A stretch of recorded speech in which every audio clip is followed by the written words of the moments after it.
दशा माता व्रत कथा। चौथी कथा प्रारंभ। एक राजा था, उसकी रानी बड़ी ही सुकुमार थी।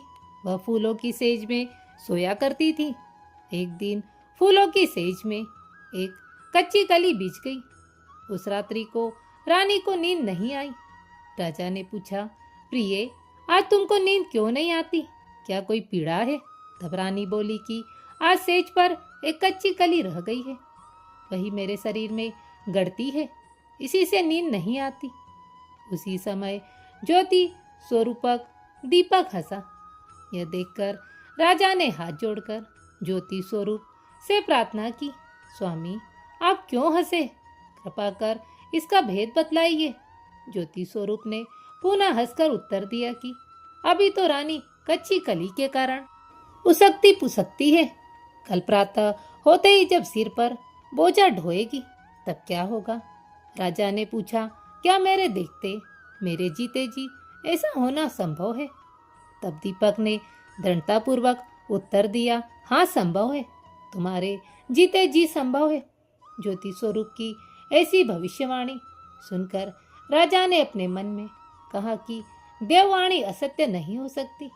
रानी को अवश्य बोझा ढोना पड़ेगा, परंतु यह हो सकता है कि यदि मैं इसको जीते ही समुद्र में बहा दूं तो संभव है कि यह बोझा ढोने से बच जाए, क्योंकि जब समुद्र में वह डूब जाएगी तब बोझा कौन ढोएगा? राजा ने उसी समय रानी से कहा कि चलो हम तुमको नहर भेजाएं, कुछ दिन तुम वहीं रहना। रानी ने कहा, मेरे नहर में तो कोई नहीं है, वहाँ किसके यहाँ रहूंगी? राजा ने जवाब दिया कि तुमको मालूम नहीं कि तुम्हारे गोत्रज संबंधी अच्छी दशा में है, मैं उन्हीं के पास तुमको भेज देता हूँ। रानी नहर जाने को तैयार हो गई। उसने राजा की आज्ञा अनुसार बहुमूल्य आभूषणों से अपने को सवार कर तैयार किया। तब राजा ने उसे संदूक में बिठाकर नदी में बहा दिया। वह नदी समुद्र में ऐसी जगह जाकर मिलती थी जहां उस राजा के बहनोई का राज्य था। समुद्र से मोती की सीपे निकाले जाने का राजा का ठिका था। रानी का संदूक बहता हुआ जब उस जगह पहुंचा तब राजा ने मल्हारों को हुक्म देकर संदूक को पानी से बाहर निकलवा दिया और उसे महल में भेजकर हुक्म दिया कि इस संदूक को अंदर मेरे सोने के कमरे में रखा जाए, जब तक मैं न जाऊं इसे कोई छुए भी नहीं। राजा के शयनगार में संदूक पहुंचते ही रानी ने सुना कि राजा ने उसे समुद्र में पाया है। तब वह फौरन उसे देखने के लिए चली गई। उस समय पहरेदार वहां से हट गया था। रानी ने कौतुकवश संदूक खोला। उसने देखा उसके भीतर एक स्वर्ग सुंदरी 16 श्रृंगार 12 आभूषण किए बैठी है। रानी ने अपने जी में सोचा कि अगर राजा इसको इस दशा में देखेगा तो इसी का हो रहेगा, मुझको त्याग देगा, इसलिए इस स्त्री का हुलिया बिगाड़कर संदूक में बंद कर देना चाहिए। तदनुसार उसने रानी के जेवर कपड़े उतरवाकर मेले कुचेले फटे पुराने कपड़े दिए और संदूक बंद करवा दिया। राजा जब बाहर के महल में आया तब उसने रानी को अपने सोने के कमरे में बुलवाया और पूछा, क्यों रानी, तुमने देखा इसमें क्या है? रानी ने जवाब दिया, मैंने कुछ नहीं देखा, सुना कि क्या है क्या नहीं। राजा ने रानी के सामने संदूक खुलवाया तो उसमें फटे पुराने कपड़े पहने एक भिखारिणी सी दिख पड़ी। रानी ने कहा, यह तो कोई निर्वासित भिखारिणी नीच जाति की दिखाई देती है, इसको कारखाने में भिजवा दिया जाए, वहाँ लकड़ी धोती रहेगी, खाना पाती रहेगी। राजा ने रानी के कहे अनुसार उसे कारखाने में भेज दिया। एक दिन रानी की सहेलियां नदी के स्नान करके दशा माता के गंडे ले रही थी। एक गंडा उनका अधिक था। वे इसी विचार में थी कि यह किसको दिया जाए। देवयोग में उसी समय लकड़ी वाली रानी वहां पहुंची। उन्होंने उससे कहा कि बहन, यदि तुम कोई नीच वर्ण न हो तो हमारा गंडा ले लो। रानी ने कहा, मुझे गंडा लेने से इनकार नहीं है, परंतु मुझे तो खाने पर को मिलता नहीं। इनकी पूजा कैसे करूंगी?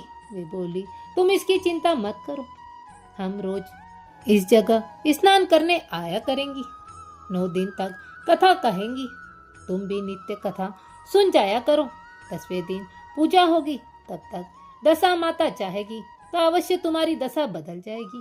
रानी ने श्रद्धापूर्वक दशा माता का ध्यान करके गंडा ले लिया। उसी दिन रानी के पति को यह चिंता हुई कि रानी को संदूक में रखकर बहा तो दिया, परंतु उसका कोई समाचार नहीं मिला कि क्या हुआ। अस्तु राजा एक नौका पर सवार होकर नदी यात्रा करता हुआ अपने बहनोई के यहाँ पहुंचा। संध्या को ब्यालू करके वह लेटने लगा। तब बहन से बोला कि मेरे हाथ पैरों में बहुत दर्द है, किसी दबाने वाली को बुला दो।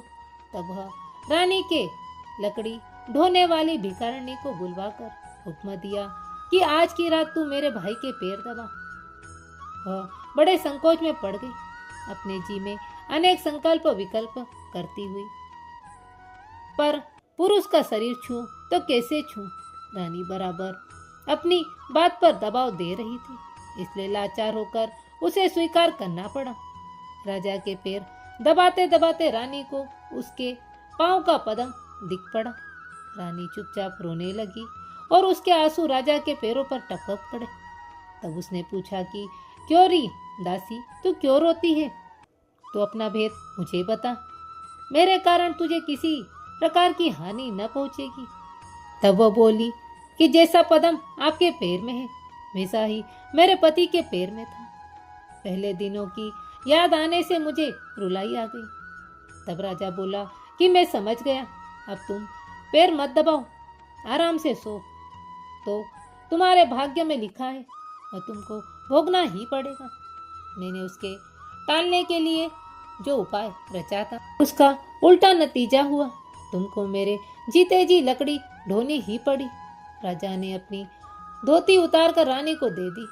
रानी एक कोने में जाकर सो गई। सवेरा हुआ, बहुत दिन चढ़ गया, परंतु अतिथि राजा सोकर नहीं उठा।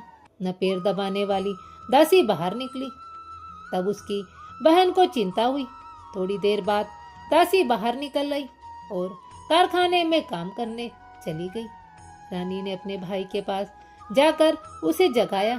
तब बोला कि मेरे माथे से पीड़ा है, मैं अभी नहीं उठूंगा।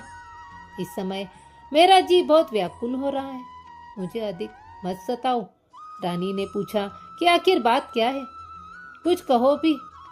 राजा ने कहा, बड़ी लज्जा की बात है, मैंने तुम्हारी भावज को जानबूझकर तुम्हारे पास इसलिए भेजा था कि यहाँ इसे आराम से रखा जाएगा, परंतु तुम उससे मजदूरों के पास लकड़ी ढुलवाती हो। क्या मैंने इसलिए उसे तुम्हारे पास भेजा था? तब बहन बहुत लाचार होकर बोली कि नदी में बहती बहती न जाने कौन कहाँ की चली आई थी, अब जाना सो माना। यह कहकर उसने दासियों को भेजा, उस लकड़ी वाली को चुपचाप मेरे पास बुला लो।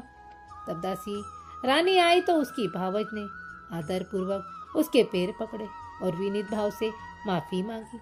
कुछ दिनों बहन के पास रहने के पश्चात राजा अपने रानी के साथ लेकर राजधानी लौट आया।